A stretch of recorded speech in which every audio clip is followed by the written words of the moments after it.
Friends, welcome to Ruchitha cooking. இன்றைக்கி நம்ம என்ன பார்க்க போகிறோன்னா வாழைப்பூ வச்சு பிரியாணி தான் பண்ண போகிறோம். புரட்டாசி மாதம்ல வாழைப்பூ வச்சு இன்றைக்கி நம்ம பிரியாணி பண்ணலாம்.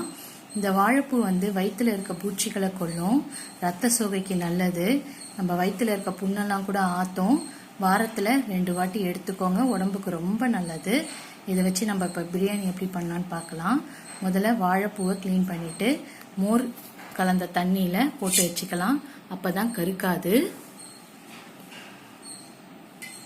வாழைப்பூ அரைஞ்சிடலாமா? போல் இருக்க அந்த சூலகம் சொல்லுவோம், இங்கிலீஷில் இது பேர் கைனீஷியம். இதுதான் நடுவில் நம்மளுக்கு கருப்பு கருப்பாக வரும் பாருங்கள், வாழைப்பழத்தில் விதை மாதிரி, இதுதான் அது. அதுக்கப்புறம் இப்படி ஒரு பிளாஸ்டிக் தோல் மாதிரி இருக்கும் பாருங்கள், அதையும் நம்ம ரிமூவ் பண்ணிவிட்டு வாழைப்பூ எடுத்து வச்சாச்சு. இதை பொடியாக கட் பண்ணிக்கலாம். பொடியாக கட் பண்ணிவிட்டு மோர் தண்ணியில் போட்டுக்கலாம். குக்கரை வச்சுட்டு 2 ஸ்பூன் கடலை எண்ணெய், 1 ஸ்பூன் நெய் ஊற்றிட்டு நல்லா கொதிக்கட்டும். அப்புறமா ஒரு 1/2 ஸ்பூன் சோம்பு, ஒரு 2 லவங்கம், பிரியாணி இலையை போட்டு நல்லா பொரிச்சு எடுத்துடலாம். 3 பச்சை மிளகாய் போட்டுக்கலாம். பிரியாணி கட் பண்ணுற மாதிரி 2 வெங்காயம், 3 வெங்காயம் கட் பண்ணிக்கலாம். 3 வெங்காயம் நல்லா கட் பண்ணிக்கலாம். கிட்டத்தட்ட இது 1/2 கிலோ வெங்காயம் இருக்கும். இது நல்லா பொன்னிறமாகிற வரைக்கும் வதக்கி எடுத்துக்கலாம்.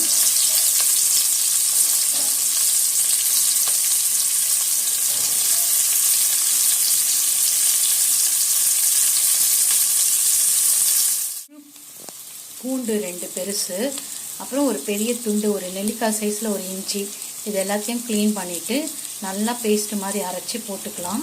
இதுவும் நல்லா வதங்கணும். மசாலா ரெடி பண்ணிக்கலாம். இந்த மசாலா தான் நான் எல்லா வகையான பிரியாணிக்கும் போடுறேன். அன்றைக்கி ஃப்ரெஷ்ஷாக அரைச்சி பண்ணிங்கன்னா தான் டேஸ்ட்டு நல்லாயிருக்கும், வாசனையும் நல்லாயிருக்கும். ஒரு 10 காஞ்ச மிளகா, இது வெஜிடேரியன்றதுனால காரம் கம்மி பண்ணிக்கிறேன், இல்லைன்னா நான் 20 போடுவேன். ஒரு 10 காஞ்ச மிளகா, ஒரு 5 கிராம்பு, ஒரு 3 ஏலக்காய், ஒரு துண்டு பட்டை, இது 4த்தையும் நல்லா மிக்சியில் பொடி பண்ணி அரைச்சிட்டு வந்துடலாம். இதுதான் பிரியாணி மசாலா. பூண்டு நல்லா வதங்கிடுச்சு. இந்த டைமில் நம்ம புதினாவை போட்டுக்கலாம். ஒரு கைப்பிடி அளவு புதினா, அதையும் நல்லா ஃப்ரை பண்ணுங்கள்.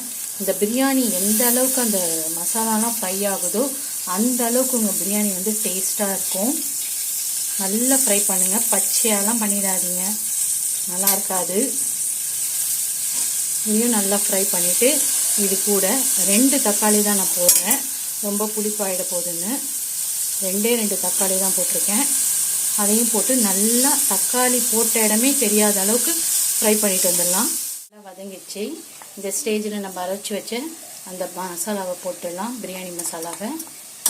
இதையும் நல்லா ஃப்ரை பண்ணிக்கலாம்.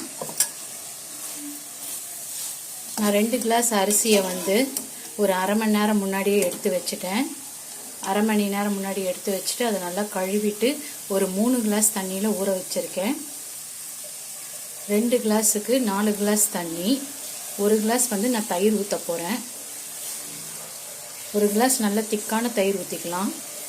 இதெல்லாமே நல்லா கலந்து வரணும். இப்போது போட்டாயிடுச்சு. வாழைப்பூவை நல்லா வடிகட்டிட்டு அதையும் போட்டுக்கலாம். முழு வாழைப்பூவை போட்டுறாதீங்க. 2 கிளாஸ் அரிசினா அதில் 1/2 கிளாஸ் நீங்கள் வாழைப்பூ போட்டால் கூட போதும். நிறைய போட்டிங்கன்னா அப்புறம் வாழைப்பூ பிரியாணி ஆகிடும். நிறைய வாழைப்பூ போட்டுறாதீங்க, கம்மியாக போடுங்க போதும். போட்டுட்டு நல்லா மிக்ஸ் பண்ணிவிட்டு ஒரு 5 மினிட்ஸ் நல்லா வேக விடுங்க. அப்போ தான் அந்த மசாலாலாம் அந்த வாழைப்பூக்குள்ளே இறங்கும். மசாலாலாம் ஒன்று சேர்ந்துருச்சு. இப்போ நம்ம ஊற வச்சு அந்த பாஸ்மதி ரைஸை ஊற்றிக்கலாம்.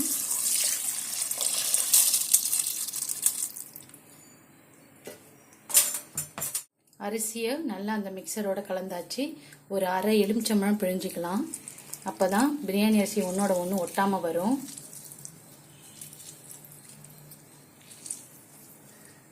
மேலாக்க கொத்தமல்லியை தூவிடலாம். குக்கர் போட்டு வெயிட்டை எடுத்துட்டு ஹை ஸ்பீடில் வச்சிடலாம், ஹை ஃப்ளேமில் வச்சிடலாம்.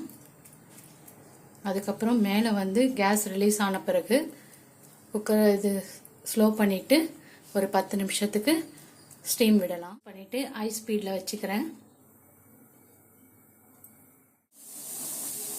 நல்ல ஸ்டீம் வந்துருச்சு.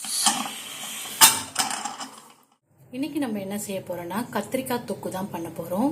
இது பிரியாணிக்கு நல்ல ஒரு சைட் டிஷ்ஷாக இருக்கும். வாங்க எப்படி செய்யலான்னு பார்க்கலாம். ஒரு கடாயில் நல்லெண்ணெய் ஊற்றிட்டு 2 ஸ்பூன் வேர்க்கடலை, 2 ஸ்பூன் வெள்ளை எள்ளு, 1/2 ஸ்பூன் சீரகம், 1/2 ஸ்பூன் மிளகு இது போட்டு நல்லா வறுத்து எடுத்துக்கலாம்.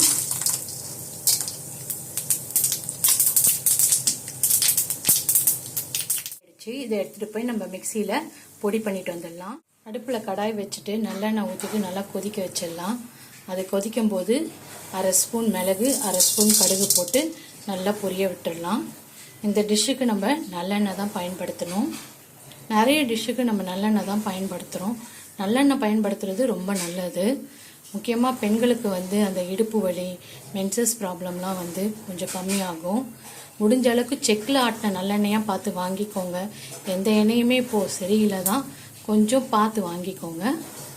கடுகு நல்லா பொரிஞ்சிருச்சு. இந்த டைமில் இது போல் நாளாக வெட்டி இருக்கிற கத்திரிக்காயை போட்டுக்கலாம். இது உஜாலா கத்திரிக்காய் தான். கலரில் இருந்தது நல்ல ப்ளூ கலரில் மாறி கொஞ்சம் மேலெல்லாம் கொஞ்சம் ப்ரௌன் கலரில் மாறுது. இதுதான் வதங்கின ஸ்டேஜு.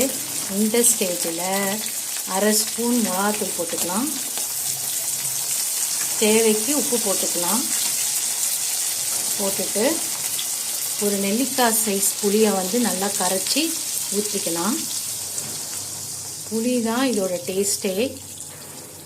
நல்லா அந்த கத்திரிக்காயும் அந்த பச்சை மிளகாவும் அந்த புளியில் வெந்து நல்லா கொதித்து வரும்போது நம்ம அந்த மசாலாவை அரைச்சி போட்டுடலாம். இப்போது ஒரு 15 நிமிஷத்துக்கு அதை டிஸ்டர்ப் பண்ணாமல் விட்டுறலாம். கத்திரிக்காய் நல்லா வெந்துருச்சு. நம்ம அரைச்சி வச்சு அந்த வறுத்த வேர்க்கடலை, எள்ளு, மிளகு, சீரகத்தை ஊற்றிடலாம். ஒரு 5 நிமிஷம் கொதிக்க விடலாம். நல்லா கமகமன்னு ஒரு வாசனை வருது. அப்புறம் எண்ணெய் பிரிஞ்சு வருது பார்த்தீங்களா?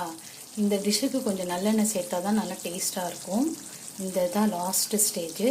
இந்த ஸ்டேஜில் நம்ம கொத்தமல்லியை போட்டுட்டு டக்குன்னு மூடிடலாம்.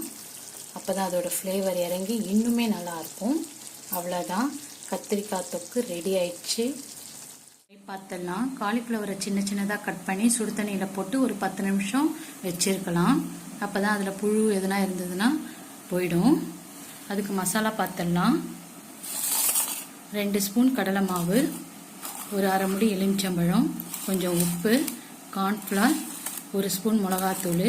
அது தண்ணியை நல்லா வடிச்சிட்டு இதெல்லாம் போட்டு நம்ம கலந்துக்கலாம். மசாலா போட்டு நல்லா கலந்துட்டு இப்போ எண்ணெயில் ஃப்ரை பண்ணிக்கலாம். அதை வச்சு பொரிச்சு எடுத்துக்கலாம். வாழ்க்கையிலேயே முதல் முறையாக வாழைப்பூ பிரியாணிங்க. வாழைப்பூ பிரியாணி, கத்திரிக்காய் தொக்கு, தயிர் பச்சடி, காலிஃப்ளவர் பக்கோடா. அப்படியே அந்த பிரியாணியோட ஸ்மெல் அப்படியே தூக்குது. அந்த ஃப்ரெஷ்ஷாக அரைச்சி போட்ட மசாலாலாம். நான் நிறைய மசாலா உங்களுக்கு காட்டியிருப்பேன். தயவுசெய்து கொஞ்சம் வீட்லேயே ட்ரை பண்ணி அரைங்க எல்லா மசாலாவையும். ஏன்னா காஷ்மீர் மிளகாத்தூள் பார்க்கவே அவ்வளோ கலராக இருக்குது. நான் ஏற்கனவே அரைச்சிருக்கேன், அவ்வளோ கலர் வராது. அதனால் தயவு செய்து எந்த பொடியினாலும் வீட்டில் அரைங்க. ஓகே, இனிய நவராத்திரி நல்வாழ்த்துக்கள் என்னோட வியூவர்ஸ்க்கெல்லாம். நன்றி, வணக்கம்.